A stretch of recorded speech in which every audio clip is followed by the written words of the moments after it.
दिल्ली विधानसभा चुनाव के नतीजों ने सबको चौंका दिया है। राजनीति के विद्वान इस नतीजे से हैरान हैं। जो पार्टी 70 में से 62 सीटों पर जीत के साथ दूसरी बार सत्ता पर काबिज हुई, उसी के संस्थापक अरविंद केजरीवाल इस पार्टी में उनके कदम से कदम मिलाकर चलने वाले मनीष सिसोदिया, सौरभ भारद्वाज जैसे नेताओं को हार का सामना करना पड़ा है। इसका अनुमान तो शायद बीजेपी के विद्वानों को भी नहीं रहा होगा, लेकिन जब अरविंद केजरीवाल के पिछले 10 सालों को देखते हैं तो ऐसा लगता है कि उनके हार के पीछे कोई और नहीं बल्कि वो खुद है। आम से खास होना, शराब नीति और जनता के प्रति अड़ियल रवैया होना। तो आइए जानते हैं इस रिपोर्ट में आपके इस हार के लिए अरविंद केजरीवाल कैसे जिम्मेदार है।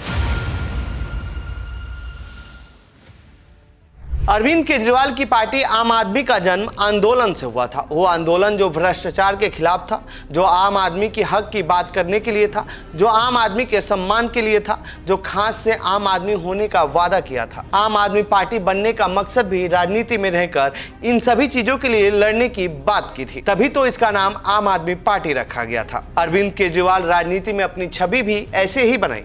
सूती की शर्ट, पॉकेट में पेन, गले में मोफलर, छोटा सा फ्लैट और पुरानी वैगनार कार दिखाकर लोगों के अंदर ये भरोसा दिलाने में सफल रहे कि हम भी वीआईपी नहीं बल्कि आपके बीच के आम आदमी हैं और सत्ता में आने पर भी हम ऐसा ही करेंगे। कुछ सालों तक वो अपना इमेज इस तरह से बनाकर रखने में सफल भी रहे। पहले कार्यकाल के कुछ शुरुआत में ना उनके पास कोई गार्ड होता था, ना कोई महंगी गाड़ी और ना ही कोई काफिला, लेकिन समय के साथ ये सब बदलता गया। चलने के लिए बड़ी गाड़ी, पुलिस और सुरक्षा कर्मियों का काफिला भी साथ चलने लगा, लेकिन फिर भी लोगों का ध्यान इस पर नहीं गया, या फिर यूं कहें कि बड़ा मुद्दा ये नहीं बना। लेकिन धीरे धीरे वो आम से खास बन गए।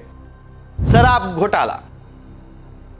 अरविंद केजरीवाल की राजनीति पर पहली बार बट्टा तब लगा जब दिल्ली की नई शराब नीति लागू की गई। इस नीति के तहत शराब की दुकानों को बांटने के लिए केजरीवाल सरकार पर भ्रष्टाचार के आरोप लगे। इस आरोप में आम आदमी पार्टी और दिल्ली सरकार के नंबर 2 मनीष सिसोदिया को जेल जाना पड़ा, जिनकी पहचान दिल्ली में शिक्षा क्रांति लाने के रूप में थी। इस आरोप में जब उन्हें जेल जाना पड़ा तो आप सरकार और अरविंद केजरीवाल पर पहली बार भ्रष्टाचार करने के आरोप लगे। फिर धीरे धीरे सत्येंद्र जैन, अरविंद केजरीवाल और संजय सिंह समेत कई नेताओं को जेल जाना पड़ा। पहली बार शायद ऐसा हुआ कि किसी सीएम को भ्रष्टाचार के मामले में अपने पद पर रहते हुए जेल जाना पड़ा था। इस मुद्दे को विपक्ष ने खूब भुनाया और इसमें विपक्ष को मदद की अरविंद केजरीवाल का अड़ियल रवैया। जेल में रहने के बावजूद उन्होंने अपना पद नहीं छोड़ा, जिसका खामियाजा दिल्ली को जनता को भुगतनी पड़ी और विपक्ष इसे समझाने में सफल रहा, जिससे उनके ईमानदार छवि पर बट्टा लगा। शीश महल। सत्ता के भी वीआईपी कल्चर को खत्म करने का वादा कर राजनीति में आने वाले अरविंद केजरीवाल के इमेज पर सबसे बड़ा बट्टा उस समय लगा जब सीएम आवास के रेनोवेशन की खबर सामने आई, जिसमें hi tech commode, Italian marble, mini bar, silk carpet जैसी तमाम चीजों पर करीब 18 से 20 करोड़ से ज्यादा खर्च किया गया। चुनाव में ये मुद्दा हावी रहा। इस आवास को लेकर चुनाव के दौरान ही सीएजी ने अपनी रिपोर्ट में खुलासे किए। फिर पीएम मोदी ने चुनावी रैलियों में इसे मुद्दा बनाया। इसके साथ ही राहुल गांधी इस मुद्दे में भी बीजेपी का साथ दिए। ऐसे में लोगों के बीच ये संदेश गया कि ऐसे घर में रहने वाला व्यक्ति कभी आम आदमी तो हो ही नहीं सकता, या फिर जो भी वीआईपी कल्चर खत्म करने के लिए आया था वो नेता तो ये नहीं हो सकता। इससे अरविंद केजरीवाल की आम आदमी वाली छवि धूमिल हुई। अड़ियल रवैया।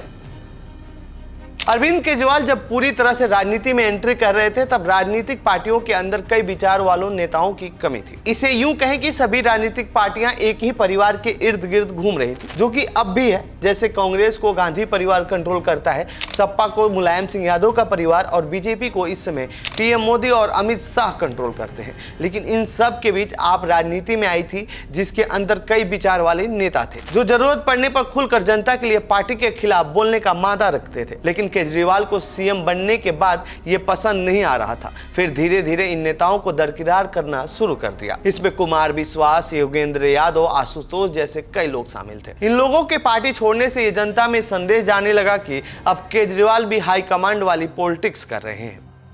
इससे सबको सम्मान देने वाली उनकी पॉलिटिक्स पर बट्टा लगा, क्योंकि आम आदमी पार्टी कभी भी किसी विचारधारा वाली पार्टी नहीं रही है। वादे और जमीनी हकीकत। अरविंद केजरीवाल ने जब दिल्ली की सत्ता संभाली तो उन्होंने जनता से कई बड़े वादे किए थे, जिसमें फ्री बिजली, फ्री पानी, फ्री शिक्षा, फ्री इलाज जैसे वादे शामिल थे। अपनी पहली सरकार में दिल्ली में कुछ स्कूल बनाए गए, वहां की शिक्षा प्रणाली में बदलाव किया गया, लेकिन उस लेवल तक नहीं जिससे जनता संतुष्ट रहे। फ्री बिजली और फ्री पानी भी दिया, लेकिन पानी की शुद्धता को लेकर अक्सर केजरीवाल सरकार सवालों के घेरे में रही। इससे भी बड़ी बात साफ गंगा और साफ हवा, ये केजरीवाल के उन वादों में से था जिसको लेकर केजरीवाल सरकार पर हमेशा विपक्ष हमलावर रहा। केजरीवाल इसको मानने और ठीक करने के अलावा वो जनता को नए नए पैंतरे आजमा कर भटकाने की कोशिश करते। ऐसे में अब जनता समझ चुकी थी कि केजरीवाल सिर्फ पॉलिटिक्स कर रहे हैं, काम नहीं कर रहे हैं। ऐसे में साफ है कि दिल्ली में केजरीवाल के हार की वजह कोई राजनीतिक गणित नहीं, बल्कि उनके वादे और अड़ियल रवैये रहे हैं। तो ये थी दिल्ली चुनाव से जुड़ी हमारी रिपोर्ट। आपको कैसी लगी ये रिपोर्ट कमेंट बॉक्स में बताएं। साथ ही इस पूरे मामले पर आप क्या कहना चाहते हैं कमेंट बॉक्स में लिखें। बाकी देश दुनिया की खबरों के लिए बने रहिए जनसत्ता के साथ। धन्यवाद।